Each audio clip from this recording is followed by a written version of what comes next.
គិតច្បាស់ឬនៅមុននឹងសម្រេចចិត្តទិញឡានចិនដែលមានតម្លៃ $20,000 ជាងតើរថយន្ត model មួយណាដែលស្ថិតនៅក្នុងបញ្ជីលីសរបស់បងប្អូនថាបើសិនជាមានលុយ $26,500 គួរតែទិញឡានចិនមួយណាដែលទុកចិត្តបានទាំងបច្ចេកវិទ្យាក៏ដូចជានាំចូលជាផ្លូវការហើយមានការធានាជូនយ៉ាងត្រឹមត្រូវទៀតអញ្ចឹងថ្ងៃនេះខ្ញុំនឹងលើកយករថយន្ត J-Tour Dashing Eco ជំនាន់ថ្មីមួយមកប្រាប់បង្ហាញបងប្អូនទាំងអស់គ្នាអំពីបទពិសោធន៍នៃការប្រើប្រាស់ក៏ដូចជាអាចបង្ហាញដែរថាបទពិសោធន៍នៅក្នុងការ review ខ្ញុំនៅតែមើលឃើញថារថយន្ត J-Tour Dashing Eco នេះគឺជារថយន្តមួយដែលមានតម្លៃសមរម្យបច្ចេកវិទ្យាទំនើបហើយសមស្របមែនទែននៅក្នុងការប្រើប្រាស់នៅក្នុងប្រទេសកម្ពុជាយើងនាពេលបច្ចុប្បន្ននេះផងដែរបើនិយាយអំពីកម្រិតនៃការស៊ីប្រេងឥន្ធនៈរបស់រថយន្តសាំង 1.5T ជំនួយដោយ Turbo របស់ Dashing Eco នេះគឺ5ទៅ6លីត្រប៉ុណ្ណោះនៅលើផ្លូវរាបស្មើខណៈដែលវាគឺអាចផលិតកម្លាំងសេះបាន156 PS និងកម្លាំងរមុល230 Nm កម្លាំងប៉ុណ្នេះប្រើប្រាស់ជាមួយនឹងប្រអប់លេខ6វគ្គអូតូបន្តិចទៀតនោះវាធ្វើឲ្យរថយន្តនេះកាន់តែងាយស្រួលនៅក្នុងការផ្លាស់ប្ដូរលេខម្ដងក៏ដូចជារលូន smooth នាពេលបើកបរផងដែរហើយចំពោះការបើកបរវិញបងប្អូនកុំបារម្ភគឺអាចមកបើកបរសាកល្បងផ្ទាល់បានមុនបងប្អូនសម្រេចចិត្តនៅក្នុងការទិញរថយន្ត J-Tour Dashing Eco មួយគ្រឿងនេះដែលកំពុងតែតាំងបង្ហាញលក់នៅក្នុង showroom របស់ J-Tour Cambodia នេះនៅក្នុងតម្លៃ $26,500 មានការធានាជូនរយៈពេល5ឆ្នាំឬក៏ 150,000 គីឡូម៉ែត្រតែម្ដងប្រើប្រាស់បានយ៉ាងមានទំនុកចិត្តចូលមកកាន់ការរចនាចំពោះរថយន្ត SUV 5 កៅអីដ៏មានលក្ខណៈថាអំណាចនៃគ្រឿងនេះពណ៌ខ្មៅទៀតនោះវាធ្វើឲ្យបរោះយើងកាន់តែមានអារម្មណ៍ថាអូវាពិតជាផ្ដល់លក្ខណៈថាអំណាចមែនតើ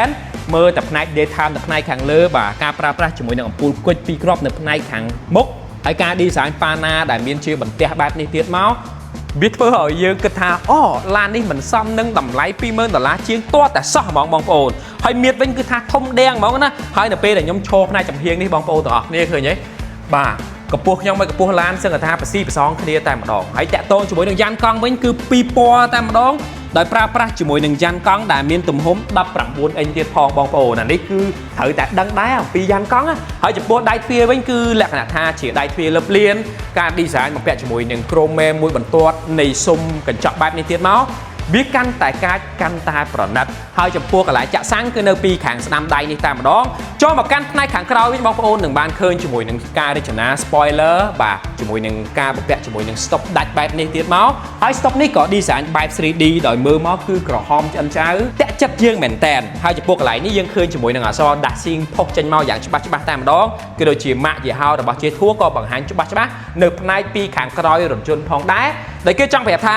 នេះគឺជាឡានដ៏ប្រណិតមួយហើយដែលមានតម្លៃសមរម្យនិងមានការធានាជាផ្លូវការចំពោះក្លឹបខាងក្រោយតម្លៃប៉ុណ្ណឹងបងប្អូនសួរថាមានអត់មើលខ្លួនឯងបានបាទតម្លៃប៉ុណ្ណឹងមែនតែបានប្រើប្រាស់ជាមួយនឹងក្លឹបខាងក្រោយអូតូហើយមានបំពាក់រេដូមកស្រាប់អត់មានលក់ខាងក្រៅយកលុយបងប្អូនទាំងអស់គ្នាឡើយរេដូ original ទៀតណាហើយខាងក្រោយនេះវិញកាន់តែពិសេសគឺមានបំពាក់ជាមួយនឹងកង់សកួរដោយបងប្អូនមិនបាច់ចាយលុយទិញមកខាងក្រៅទេហើយក្លឹបខាងក្រោយនេះក៏មានលក្ខណៈថាទូលាយផ្ទុកអីវ៉ាន់បានកាន់តែច្រើនកុំឲ្យខាតពេលយូរទៅមើលការ design នៅផ្នែកខាងក្នុងអំពីស្បែកពូកដ៏ប្រណិតរបស់ J-Tour Dashing Eco មួយគ្រឿងនេះវិញម្ដងចូលមកកាន់ផ្នែកខាងក្នុងតើបងប្អូនគួរតែមើលផ្នែកអ្វីដែរបើចំពោះពីខ្ញុំបងប្អូនអាចយកទៅសិក្សាក៏ដូចជាអាចប្រៀបធៀបជាមួយនឹងរថយន្តមួយចំនួនបាននៅក្នុងតម្លៃ $26,500 នេះកម្រមានរថយន្តណាដែលហ៊ានដាក់ជាមួយនឹងស្បែកដែលមានគុណភាពខ្ពស់មានធ្នេរពណ៌ក្រហមបែបនេះទៀតមកបាទហើយចំពោះការចុចបញ្ជានៃកញ្ចក់ទាំងសងខាងហ្នឹងគឺលក្ខណៈថាអូតូតែម្ដងអូតូយ៉ាងណាបងប្អូនទាំងគ្នាបើសិនជាបងប្អូនច្រឡំគៀបដៃអីបាទអញ្ចឹងវាអាចធ្វើការគៀបដៃយើងអត់ណោះបាទគឺអត់មានគៀបដៃរបស់យើងទេអានេះគឺជា sensor ដ៏ឆ្លាតវៃមួយដែលការពារសុវត្ថិភាពសម្រាប់បងប្អូនទាំងអស់គ្នាបានហើយចំពោះតាប់ឡូវិញក៏លក្ខណៈថាជាតាប់ឡូដែលមានគុណភាពក៏ដូចជាប្រាំងដៃអេឡិចត្រូនិកគឺមាននៅកន្លែងនេះបាទហើយចំពោះកៅអីវិញបងប្អូនទាំងគ្នាគឺចុចបញ្ជាអូតូម៉ាទិកទាំងសងខាងតែម្ដងមិនចុចតែម្ខាងគឺអូតូទាំងសងខាងណាហើយចំពោះកន្លែងអ្នកបើកបរវិញគឺមានជាមួយនឹង Lumbar support ដែលធ្វើឲ្យខ្នងរបស់យើងមានលក្ខណៈថាស្និទ្ធស្នាលងាយស្រួលក្នុងការអង្គុយបត់បែនមែនតើហើយចំពោះកៅអីនេះទៀតសោតបងប្អូនទាំងអស់គ្នា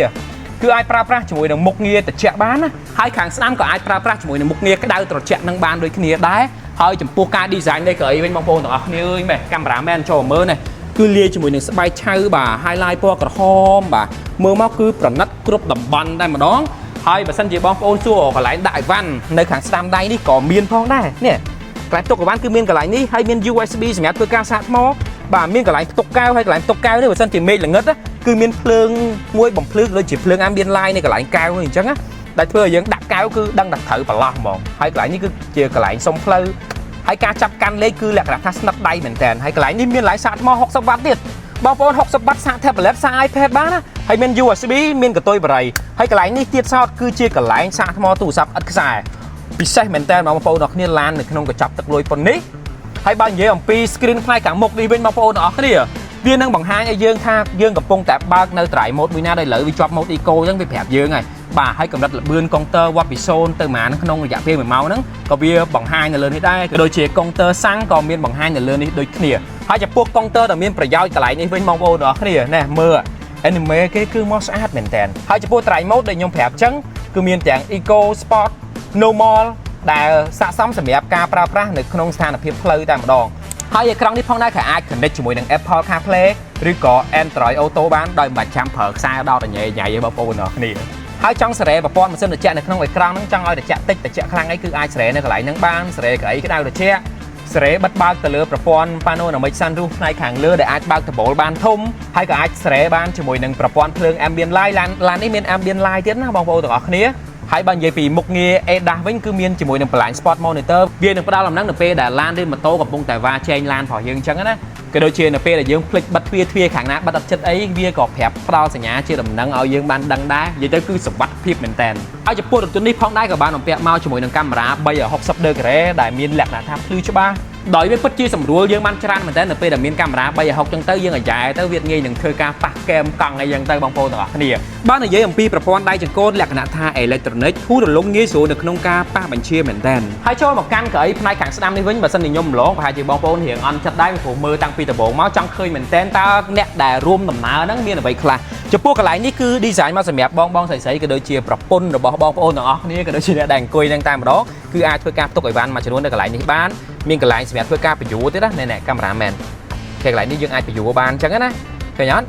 ហើយកំពុកកន្លែងនេះមើល design មកស្អាតតាក់លយមើលមកប៉និតមែនតើអ្វីដែលសំខាន់គឺនៅពេលដែលយើងចង់បិទបើកទ្វារម្ដងគឺវាស្និទ្ធងាយស្រួលនៅក្នុងការចាប់កាន់ពេញប្រអប់ដៃរបស់យើងហ្មងណាហើយចំពោះផ្នែកខាងក្រោយវិញបងប្អូនសួរថាមានអ្វីពិសេសខ្លះដែរ